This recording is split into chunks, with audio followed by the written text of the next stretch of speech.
golden child sister sabotaged my career, got fired, and blamed me.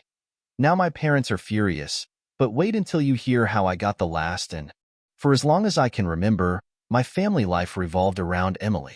She was the favorite child, the golden one, the princess who could do no wrong. And me?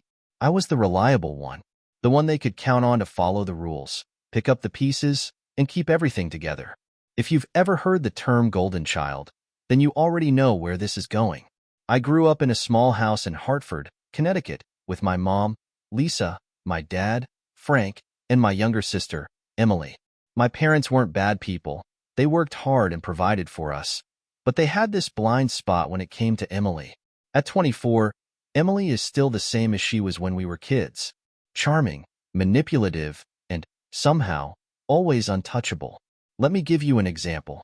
When I was 17, I had this strict curfew. Home by 10:30, no exceptions. If I was even 5 minutes late, I'd get grounded for a week. Meanwhile, Emily, at 15, could roll in past midnight with no explanation and a shrug. My parents would ask her where she'd been, and she'd flash that innocent smile of hers, and just like that, she'd be off the hook. Then there was the car incident. I'll never forget it. I just turned 19 and was working double shifts at a diner to save up for a second-hand bike. Emily was 17, and my parents had handed her the keys to their car. One day, she crashed it into a mailbox, totaled the front bumper. You'd think that would have been a wake-up call for her, or for them, but no. Instead of grounding her or taking away her driving privileges, they ended up buying her a newer car within a week. I still remember standing there in the driveway, watching them show off the new car like it was some kind of trophy. Meanwhile, I was digging through my tip jar, counting out quarters for a bus pass. Emily could get away with anything, and it didn't stop when we grew up. College was supposed to be my escape. I thought if I worked hard, stayed focused, and put in the effort, I could build a life for myself that didn't revolve around cleaning up her messes. And for a while, it worked. I worked 2 part-time jobs while taking night classes. It was exhausting, but I was proud of what I was accomplishing. Emily, on the other hand, dropped out of college twice. Each time, my parents wrote it off as her needing to find her path. One summer during college, I got an email from one of Emily's professors. Apparently, Emily had submitted one of my old essays as her own and hadn't even bothered to change the name at the top. The professor emailed me by mistake, thinking I was her, to warn me about the plagiarism charges. When I confronted Emily about it, she brushed it off like it was no big deal. "Relax, Natalie," she said, rolling her eyes. "It's not like they're going to expel me or anything. I didn't have time to deal with her nonsense. I was too busy working to pay for my tuition." And when my parents found out, instead of being angry with her, they booked her a week-long spa trip because she was under a lot of stress. I couldn't believe it. Stress? I hadn't had a day off in months, and she was the one getting a vacation. By the time Emily graduated, barely, she had perfected the art of getting others to fix her problems. She stirred up drama with friends, blew deadlines, and then called me to bail her out. I don't know when it became my job to clean up her messes, but somehow it had. If one of her friends was mad at her, I was the one calling to smooth things over. If she missed a deadline at her part-time job, I was helping her craft an excuse. It became such a pattern that I didn't even realize how much of my energy was being drained by it. Emily would cause chaos, and I'd be left to sort through the wreckage. It all came to a head recently when Emily got a job at the same company I work for. My parents had pulled some strings with a family friend to get her hired. She had no experience, no qualifications, but they made sure she landed a comfortable position. I wasn't thrilled about it, but I figured if I kept my head down and focused on my work, I could avoid her. That plan didn't last long. Emily strutted into the office on her first day like she owned the place. She made it known to everyone that we were sisters, dropping my name left and right like it was some kind of trophy. At first, it was just little things, asking me to show her how to do tasks that weren't even in my department. But it quickly escalated. She started telling people I was slacking off, hinting that I wasn't a team player. The worst part? People believed her. I should have seen it coming. She had always been able to manipulate people, and this time was no different. Then came the promotion. It was a huge opportunity for me, something I had been working toward for months. Emily, of course, couldn't stand the idea of me getting ahead. She made a massive mistake on one of her assignments and pinned it on me. When our boss, Robert, called us into his office to discuss it, she turned on the waterworks. "I didn't mean to mess up," she sobbed, dabbing at her eyes with a tissue. "Natalie said she'd help me, but she didn't." I tried to explain my side, but Robert didn't seem convinced. He gave the promotion to someone else, and Emily walked away without a scratch. That night, I confronted my parents about it, hoping for some support. Surely they'd see how unfair it was, right? Wrong. "You need to support your sister," Lisa said, crossing her arms. "This jealousy of yours is getting out of hand." Frank chimed in. "Emily's trying her best. Maybe you should take a step back and think about how you're coming across." That was it for me. Years of frustration bubbled to the surface, and I realized I couldn't keep playing this game. Emily had been sabotaging me my whole life, and I was done being her scapegoat. Something had to change. Emily had always been good at spinning a story, but what she lacked in substance, she made up for in confidence. College was no different. While I was pulling double shifts at a coffee shop and babysitting on weekends to cover my tuition, Emily breezed through her first year on our parents' dime. She'd complain about how stressful her classes were while lounging on the couch, scrolling through social media. Every time her grades slipped or she missed a deadline, she'd concoct some excuse about being overwhelmed or misunderstood, and our parents ate it up. Meanwhile, I was living off ramen noodles, splitting rent with 2 roommates, and barely scraping by. I had to be practical. There were no safety nets for me if I failed. But Emily? She crashed and burned out of 2 different universities by the time she was 21. Our parents didn't see this as a problem, though. They saw it as an opportunity for her to take a gap year and figure herself out. They even sent her on a month-long trip to California to clear her head. I didn't get a vacation. I was too busy grinding through night classes and juggling my part-time jobs. And of course, Emily still found ways to drag me into her chaos. One night, during my final semester, I got a frantic call from her. She was in a fight with one of her roommates over unpaid bills, and she wanted me to mediate. I was halfway through writing a term paper that was due the next morning, but she wouldn't let up. "You're so much better at handling this stuff, Nat," she said, her voice dripping with fake helplessness. "I just need you to explain to them that it's all a misunderstanding." I wanted to hang up. I wanted to tell her to figure it out herself, but I didn't. I let her guilt me into it, just like I always did. By the time I graduated at 24, I was mentally and physically drained. I had no illusions about the real world. I knew I'd have to start at the bottom and work my way up, and I was okay with that.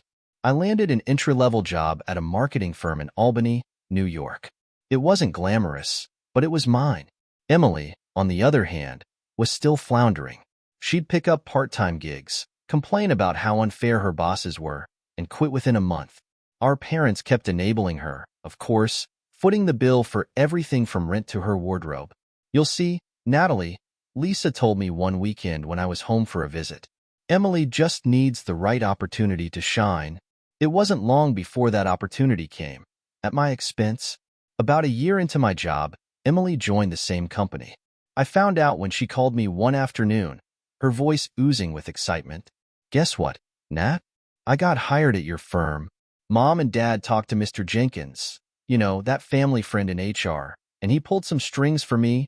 My stomach dropped. I had worked hard to build a reputation at this company. The last thing I needed was Emily waltzing in and undermining everything I'd accomplished. "Emily, do you even have experience in marketing?" I asked, trying to keep my voice steady. "Not really," she admitted with a laugh. "But it's all about networking, right?" When she started, it was like a storm rolled through the office. She introduced herself to everyone, name-dropping me at every turn. At first, I tried to stay in my lane and focus on my work, but Emily made that impossible. She'd barge into my cubicle, asking me to show her how to do tasks that weren't even part of my job. "Come on, Nat," she'd say with a grin. "You're the expert. Help me out." But her antics didn't stop there. She started spreading little comments about me to our coworkers. Things like, "Natalie's so intense, isn't she? She really needs to loosen up." I brushed it off at first, thinking it wouldn't stick.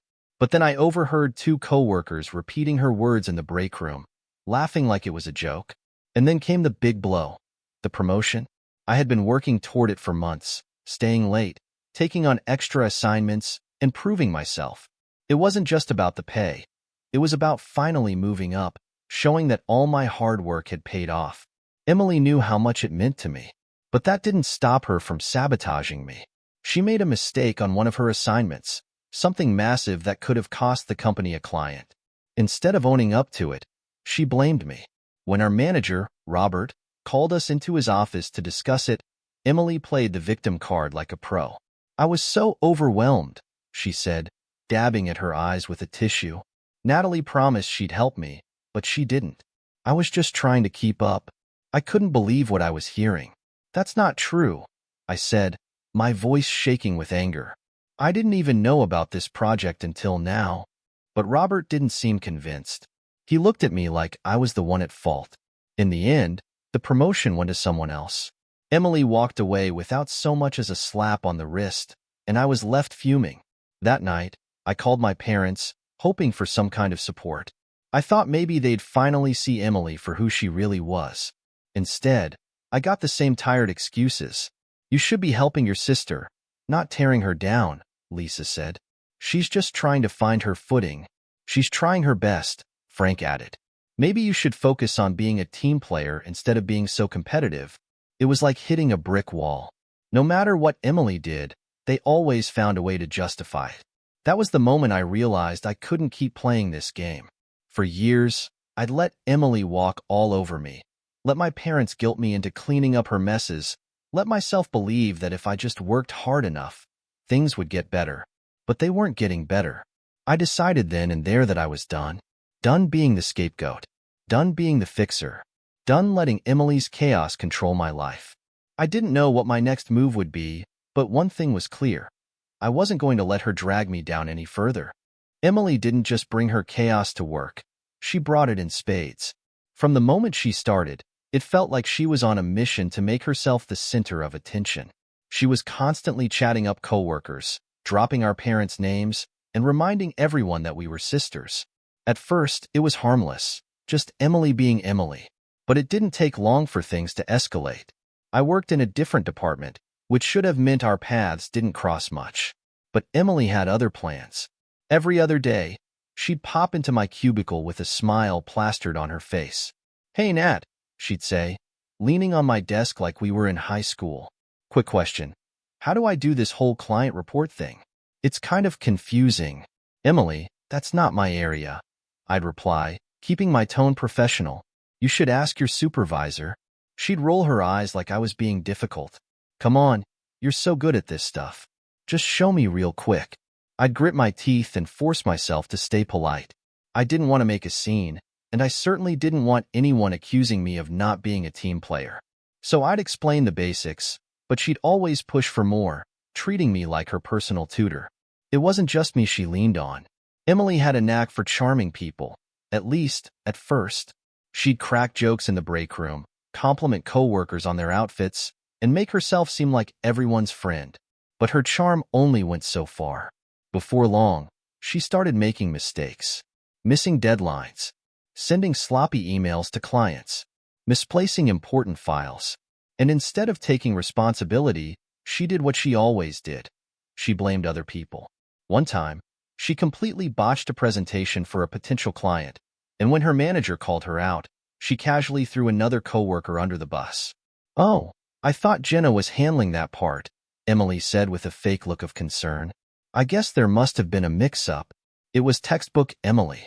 Create chaos, deflect the blame, and move on like nothing happened.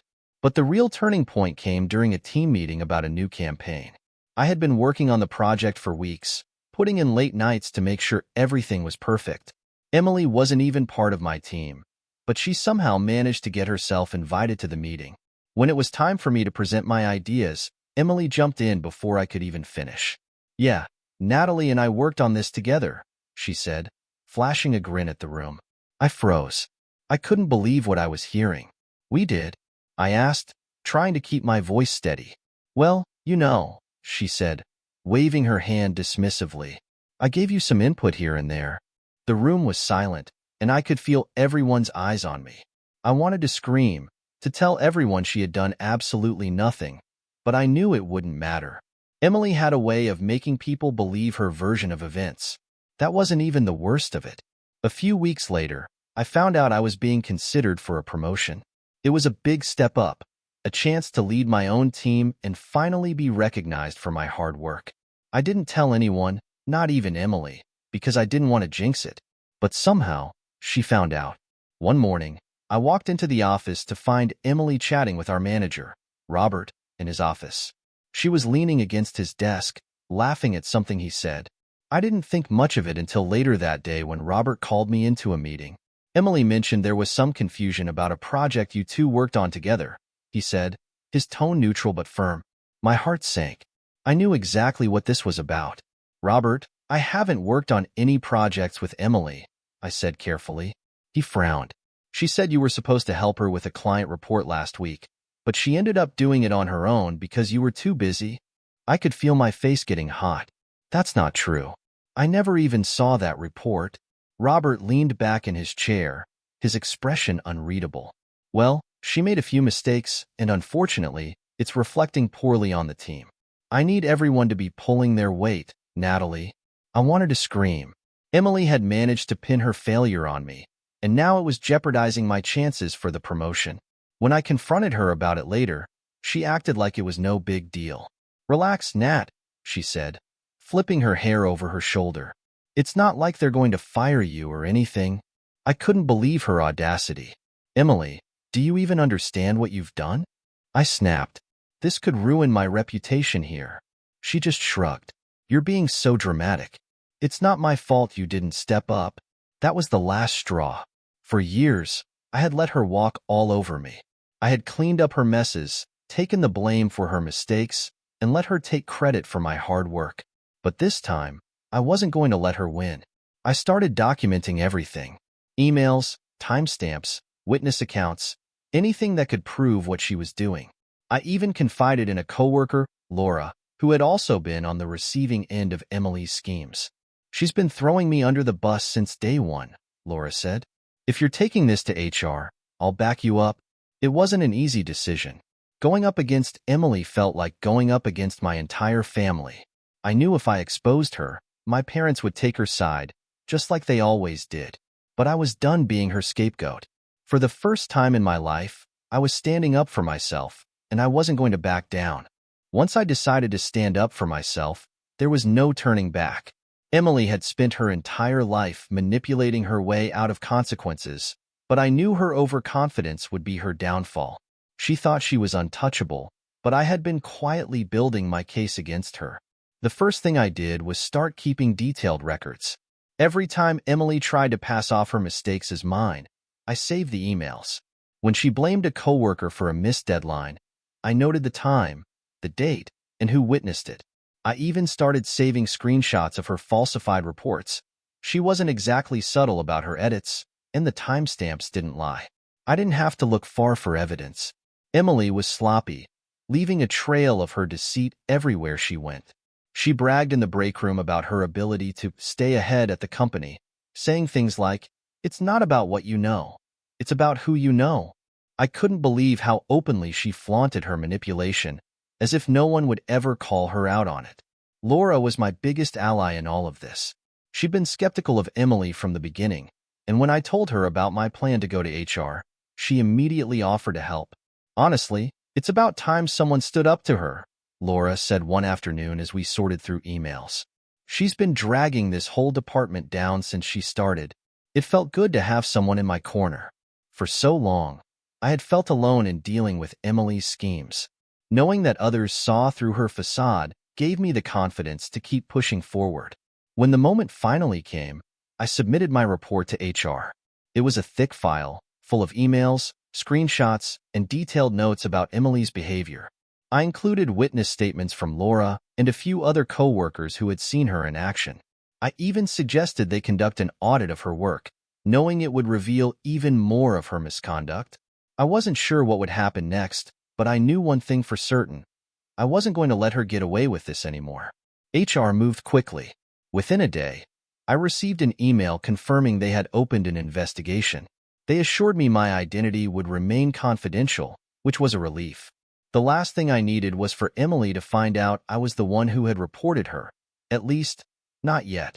Emily, of course, had no idea what was happening behind the scenes. She carried on as if everything was business as usual, laughing in the break room and dropping comments about how easy it was to stay ahead in the company. "They love me here," she told one of her friends during lunch. "I don't even have to try that hard." It was infuriating to hear, but I stayed quiet. I knew HR was gathering their own evidence, and every smug comment she made was only helping my case. The tipping point came during another team meeting. Emily criticized me in front of everyone, claiming I was the reason for a project delay. "It's just really frustrating," she said, laughing like it was a joke. Natalie's supposed to be this perfectionist, but I guess even she drops the ball sometimes. I could see some of my coworkers smirking, and my face burned with anger. Emily had no idea how close she was to being exposed. A few days later, HR requested access to our company emails and files as part of their audit. I knew they would find plenty of evidence against Emily, but I still felt nervous. What if they didn't take it seriously? What if she found a way to wiggle out of it, like she always did? I didn't have to wait long for answers. The audit revealed everything. Emily had been falsifying reports to make herself look better while shifting the blame for mistakes onto other people. The timestamps, her login credentials, and the specific changes she made were all laid out in black and white. HR didn't waste any time. They called Emily into a meeting the next day. I later heard from a coworker who saw her on the way and that she was smiling, confident as ever. She probably thought it was just another routine check-in. That confidence didn't last long. Inside the conference room, HR laid out their findings, the altered reports, the discrepancies in her work, and the witness statements that corroborated everything. Emily tried to spin the situation, of course. She claimed she had been pressured into falsifying the reports and even hinted that I was the one who had told her to do it.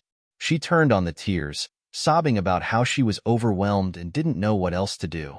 But this time, it didn't work. HR wasn't buying her excuses. They had the audit logs and the witness statements to back up their findings, and there was no way for her to talk her way out of it. By the end of the meeting, Emily was placed on immediate suspension pending further investigation. The news spread quickly through the office. People who had once been wary of getting involved started coming forward with their own stories about Emily, how she had lied, manipulated, and sabotaged her coworkers. It was like a dam had burst, and for the first time, the truth was finally coming to light. When my parents found out about Emily's suspension, their reaction was exactly what I expected. "You should have protected her," Lisa said, her voice sharp with anger. "She's your sister, Natalie. Family sticks together. Do you have any idea what you've done?" Frank added, "You've ruined her career." I didn't argue with them. I'd spent years trying to reason with my parents, and I knew it was pointless. They would always see Emily as the victim, no matter how much evidence there was to the contrary. Emily called me that night, her voice shaking with desperation. "Nat, please," she begged. "You have to talk to HR. Tell them it was all a misunderstanding." I let her talk, listening to her excuses and her pleas for help. Then, when she finally stopped to catch her breath, I spoke. "You've been sabotaging me for years, Emily," I said. "You've taken credit for my work, blamed me for your mistakes, and left me to clean up your messes. This time, I'm not saving you."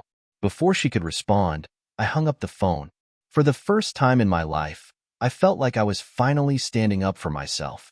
Emily's reign of manipulation was coming to an end, and I was ready to reclaim my life. After Emily's suspension, things began to change, not just at work, but in my entire life.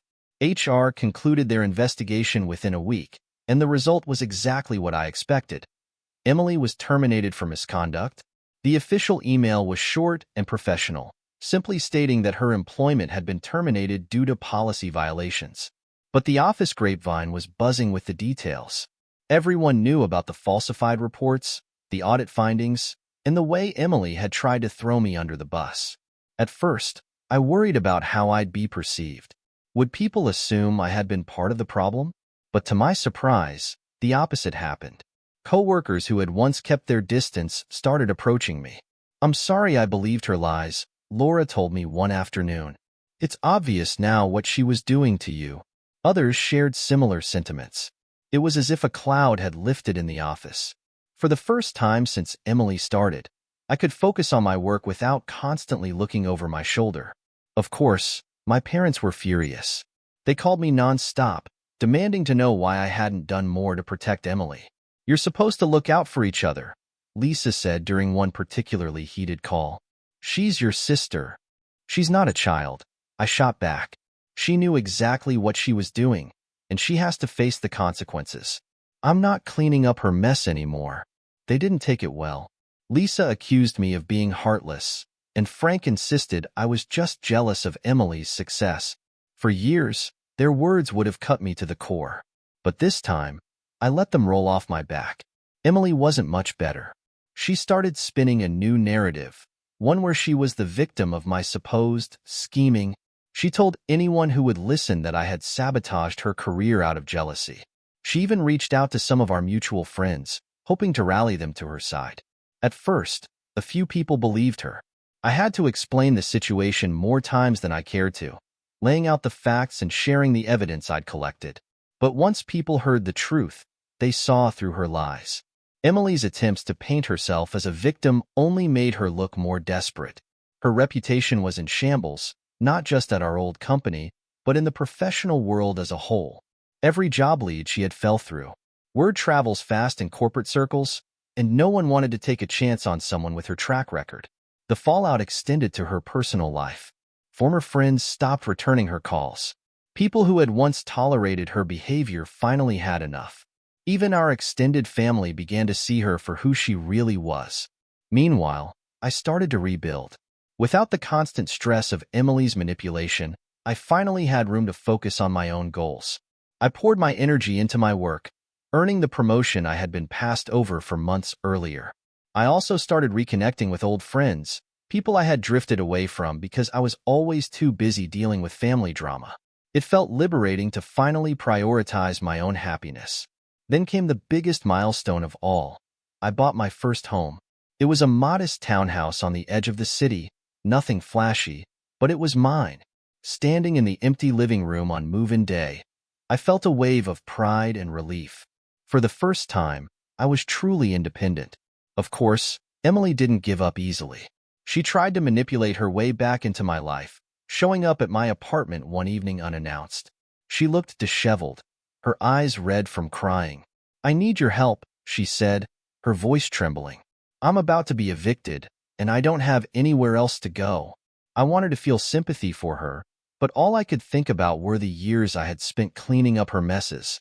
"I can't help you, Emily," I said firmly. She stared at me, stunned.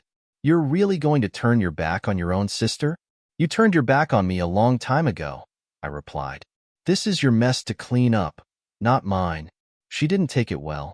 She stormed off, muttering something about how selfish I was. My parents, predictably, tried to guilt me into helping her.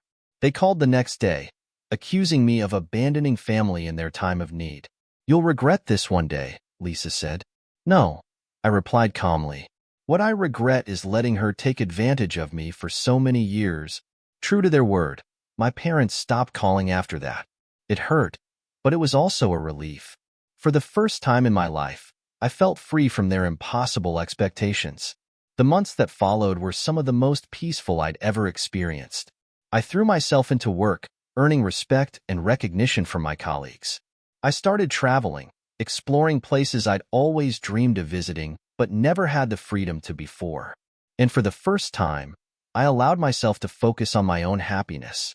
Emily's life, meanwhile, continued to spiral.